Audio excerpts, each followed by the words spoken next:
Magandang gabi mga ka-PH Tracker. Bali gabi na ngayon dito sa Netherlands. Dito po tayo ngayon sa isang parkingan dito sa Amsterdam, dito sa Netherlands. Bali natapos na po ang ating driving time. Kaya dito tayo inabot sa isang parkingan dito sa isang gasolinahan dito sa Amsterdam, dito sa Netherlands. Kung kaya naisipan kong maggawa ng video, i-share ko lang yung aking karanasan kung papaano napunta si PH Tracker dito sa Europe. Opo, yun nga po, i-share ko kung papaano ako nag-apply, saan ko nakita yung job na yun, at kung papaano ko naipasa ang mga sumusunod. Ayan. Yan po ang ating pag-uusapan ngayon. Bago tayo magdako sa ganon, kung bago ka pa lang sa aking YouTube channel, baka naman ako ay nakikiusap lang, baka naman pa-subscribe at pa-like naman din ng mga video ni PH Tracker. At kung mayroon pang pagkakataon, paki-click na rin yung notification bell para updated ka sa mga video na aking gagawin. At ang mga video na ating gagawin is about nga sa driving dito sa Europe. Kung paanong sistema at kung paanong mga diskarte dito sa Europe sa pagdadrive. At ngayon nga, i-share ko lang po kung paano ako napunta dito sa Europe. Bali Lithuania po ang bansang binagsakan ko dahil nandun po yung nakabase ang aking kumpanya sa Lithuania. Pero ang aking biyahe is dito lagi sa Germany, Netherlands, Belgium at France. Yan, yung 4 na bansa na yan. Halos paikot-ikot lang ako sa mga bansa na yan. Kasi ang ating pangarga is container na reefer type. Kung tawagin sa atin, reefer type. Pero dito sa Europe, prego ang tawag nila. Kasi naka-pre-cool yan, naka-pressure siya. Palaging negative ang kanyang temperatura. Kasi karamihan is pagkain ng ating pangarga. Yun nga po, umiikot-ikot lang si PH Tracker dito sa Germany, Netherlands, Belgium, at saka France. Ayan, yan lang po ang kalimitan natin na biyahe. At kalimitan tayo dyan sa Rotterdam, sa Netherlands. Dyan tayo nagbababa ng ating pangarga. Dyan po sa RST. Ang pangalan, ang ibig sabihin ng RST is Rotterdam Short Terminal. Yan, container terminal po yan. Nandyan po ang mga barge, mga barko. Pero karamihan yata ang biyahe ng mga barko na yan is Europe lang, Mga biyaheng Europe lang, kaya yan. Ang tawag nila is Rotterdam Short Terminal. Diyan po tayo palaging naghahatid ng ating container at diyan din po tayo nagpipick up. Ngayon po is dumako na po tayo sa ating topic. Yung kung paano tayo nakapunta dito sa Europe.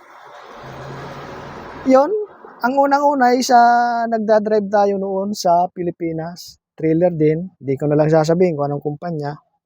Ang biyahe ko noon is Bicol, Albay, Legazpi, at dito naman sa norte, sa Isabela, at saka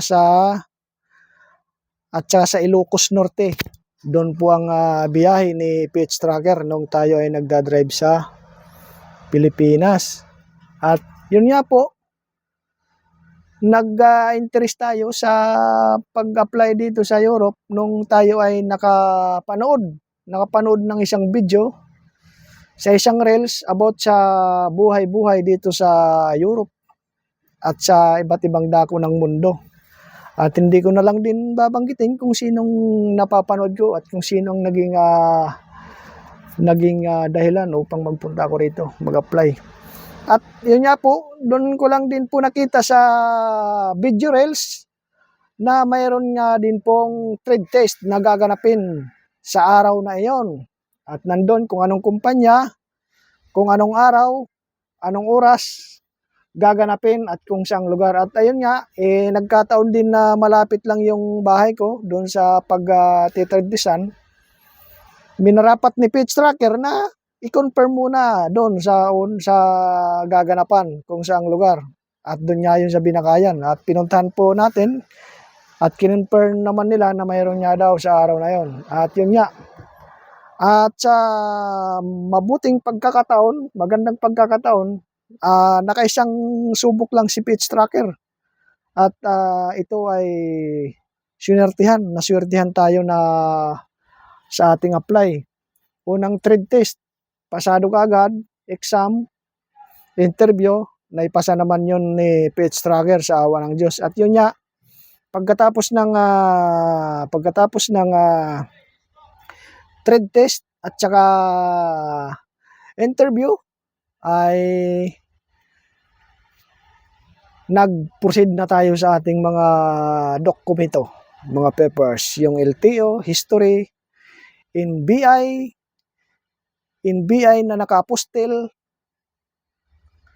at saka yung passport, yun lang, saka medical, history, NBI, saka yung yun lang, ang pinapostil ko is yung NBI lang. Yung aking history, hindi naman kailangan papostil kaya hindi ko na pinapostil yun. Pero kumuha ko nung sa LTO is nasa 100 plus lang yata yun, binayaran ko. Yun. Tapos yun, nagtuloy-tuloy na yun sa awa ng Diyos at naging mabilis naman yung proseso ng ating papel noon. At pagkatapos nga ng mga dokumento natin may process is in-interview na tayo sa Migris. Kasi dito sa Lithuania, mayroong Migris interview. Yun pala yung Migris interview sa mga hindi pa nakakalam kung ano yun. Immigration yun dito sa Lithuania. Immigration yun. Ang tawag sa kanila is Migris. Kung sa atin sa Pilipinas ay immigration, pero dito sa Lithuania Migris. Yon, nagkaroon niya ng interview through online lang yon ang interview. At yung interview naman is madali lang, sasabihin naman ng agency kung anong mga points ang sasabihin ng interviewer. Ang sa akin is about sa Code 95. About sa Code 95 lang naman yung tinanong at saka about sa experience. At saka about sa experience, maluwag na ngayon dito sa Europe kahit na kunting experience ka pa lang, mabilis kang matatanggap dito kasi hindi na nila kailangan ng mahabang experience, basta importante marunong kang magmaneho. Kasi pagdating dito, tuturuan ka din naman ng mag-i-schooling din naman. At yun na nga, naging mabilis yung proseso ng ating papel. At pagkatapos nga po ng interview natin sa Migris, through online, sa awa ng Diyos, pumasa naman tayo. At yun, bali yung inantay ko noon bago lumabas yung aking TRP o yung tinatawag dito na Temporary Residence Permit, 1 buwan po ang inantay ko noon bago dumating yung TRP na yon.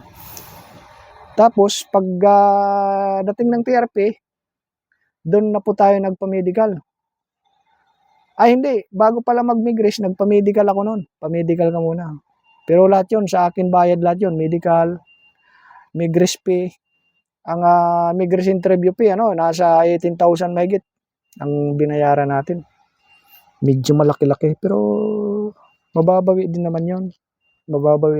Pagdating dito. Tsaka yung medical, yon, doon tayo nagbayad. At sa naman, wala na naging problema sa ating medical, kaya naging fit to work tayo kaagad.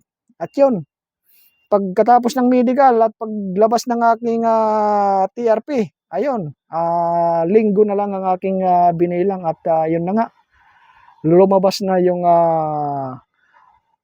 plane ticket ni PH Tracker papuntang Europa, papuntang Lithuania, at doon nagsimula ang ating panibagong destiny, panibagong buhay bilang tracker dito sa Europe. At yun na nga hanggang ngayon, si PH Tracker pala ngayon is 3 weeks nang nagda-drive na solo, 3 weeks na. Sa awa ng Diyos, wala na mga aberya. Noong unang linggo lang, nagkaroon tayo ng konting aberya sa ating tago. Pero, yun naman yun, normal yun, pagbaguhan.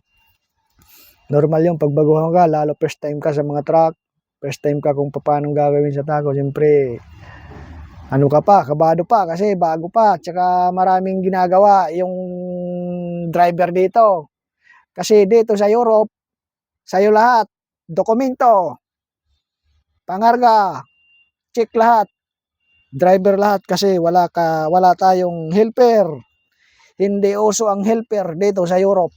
Kaya ayun. Kaya dapat diyan pa lang sa Pinas magsanay na kayo sa mga katracker natin na gustong mag-Europe. Dapat diyan pa lang sa Pilipinas sanayin na natin ang ating sarili na wala tayong helper, palagi tayong solo. Unang-una sa dokumento, sa mga papel, aaralin mo yon. Kasi pagdating dito, solo lahat. Walang katuwang, walang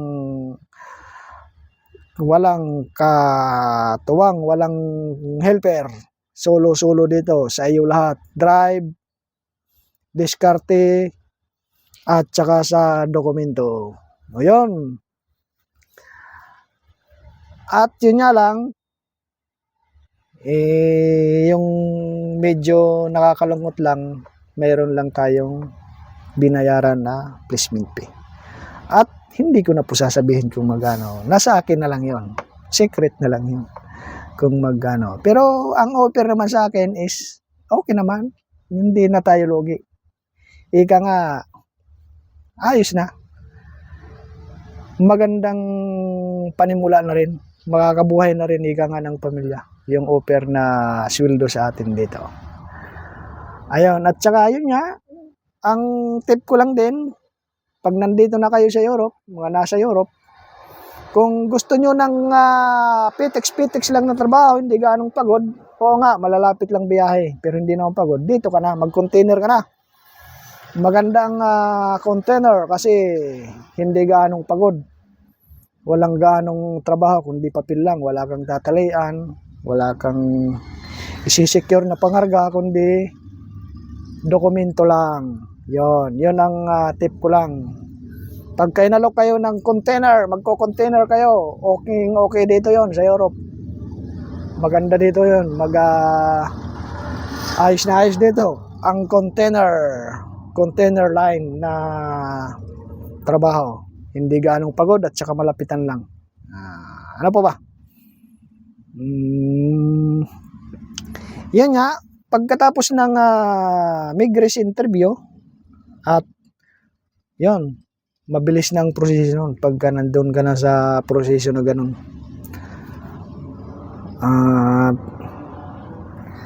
Pagtyagaan mo nang antayin yon pagka nasa lugar ka na ganun, nasa process ka na ganun, nag-aantay na lang ng iyong approval.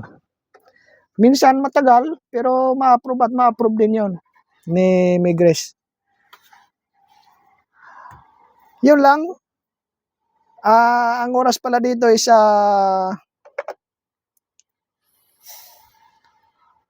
alas 7 na ng gabi. Pero ayan, maliwanag pa rin yung araw. Alas 7 na ng gabi. Ayan, maliwanag pa rin. Ayan ang ano dito sa Europe. Kahit alas 7 na, alas 9, alas 10, maliwanag pa rin dito. Maliwanag pa rin ang araw. Matingkad pa rin yung araw dito kahit na gabi na. Yun lang. Kung bago ka pa lang sa YouTube channel ko, please subscribe my YouTube channel at pakisuportahan mo naman si PH Tracker. At about sa tracking ang ating i-upload, hindi man araw-araw, pero mag-upload tayo, gagawa natin na parang pag ganito, mayroon tayong mahabang time, mag-upload tayo ng mga video. At doon sa mga may katanungan, mag-leave lang po tayo ng comment dyan sa ating comment section at sasagutin natin yan kung kaya nating sagutin. Basta't mag-leave lang kayo ng comment doon sa mga may itatanong. Doon lang sa may mga itatanong. Pero kung wala na, okay lang yun. Yun lang, bye-bye. At mabuhay tayong lahat mga ka-PH Tracker. At God bless sa ating lahat. Mag-iingat lagi tayo sa ating pagmaneho. Bye-bye. Salamat.